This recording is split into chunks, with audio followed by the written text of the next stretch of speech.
Ladies and gentlemen, you have reached Politomato. My name is Mike. If you like to soak up as much quality news as possible with very little commentary thrown in, then you've landed at the perfect channel. Today we're looking at a total blowout in the House Financial Services Committee.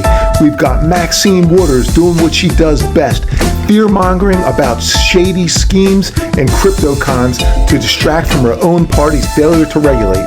But she ran into a brick wall named Representative Andy Barr. While Waters was busy firing off political insults, Barr came prepared with a cannon of logic, defending American innovation and calling out the left's terminal case of Trump Derangement Syndrome. We have no time to waste, so let's let it rip. Americans grow poor under Donald Trump's failed policies. Trump and his family grow richer. $2.9 billion richer. That's how much his net worth has jumped as a result of his crypto schemes. And that's only a conservative estimate. And now Trump doesn't want Americans to use Trump doesn't just want Americans to use his crypto. He wants to put our money in his digital wallet while he guts our financial regulators, the watchdogs that protect families from financial fraud. Trump's crypto con is a disgusting abomination. So as Trump cashes in, America's families are bearing the cost. They're cutting back on groceries, putting off starting a family, and abandoning the dream of home ownership. Trump is not just scamming everyday Americans with his crypto con. He's even grifting his own supporters.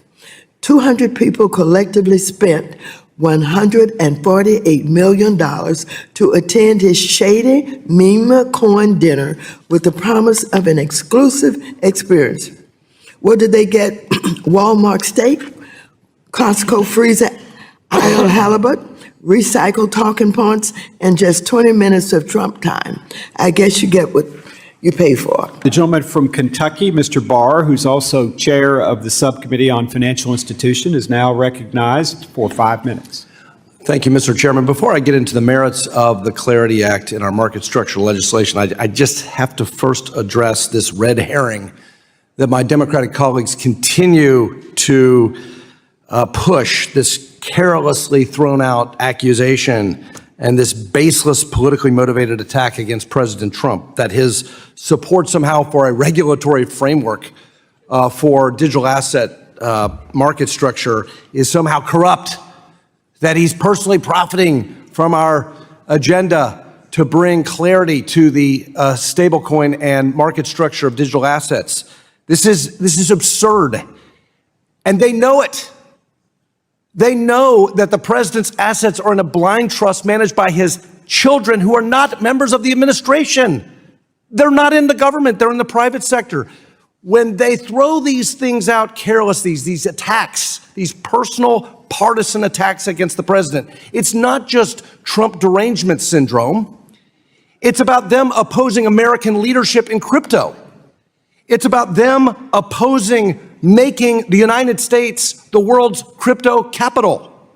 It's about them so obsessed with their political hatred for the president that they're willing to sacrifice American leadership in the innovative technologies of the future. They don't like that under President Trump, Bitcoin is at an all-time high. They don't like it. They don't like that he is an innovative, successful capitalist who understands that if America is to lead, we need this agenda. They don't like that. And they don't want him to succeed. And that's why they oppose this bill. Now, fortunately, we have some bipartisan support for this bill. And it should be, because it shouldn't be about politics. It should be about what is right to bring clarity to the marketplace here and to embrace this kind of efficiency and friction-reducing disintermediation through DeFi. That's what we should be focused on. And so let me just move on to the merits of the bill. Whether through SAB 121 or joint statements, the previous administration effectively prevented banks from engaging in the digital asset ecosystem. And while the regulators have taken several positive steps to remedy this approach under the Trump administration, the Clarity Act, I think, is very important because there are provisions in the bill that will cement banks' ability to responsibly engage with the technology in statute. Can you outline some of these provisions and describe the practical effect that they will have? Thank you for the question. I would say I'd have to look back at the legislation and get back to you, but I think it is important for Congress to weigh in on this because, to your point earlier, they're a critical part of any sort of infrastructure, and the rules shouldn't be set in place to prevent people from participating in this marketplace. Well, I applaud the chairman for his extraordinary leadership on this. Also, I want to thank our colleagues in the Agriculture Committee for contributing on the commodity definition piece. And I fully support this legislation to bring much needed clarity. Don't be distracted by the politics on the other side.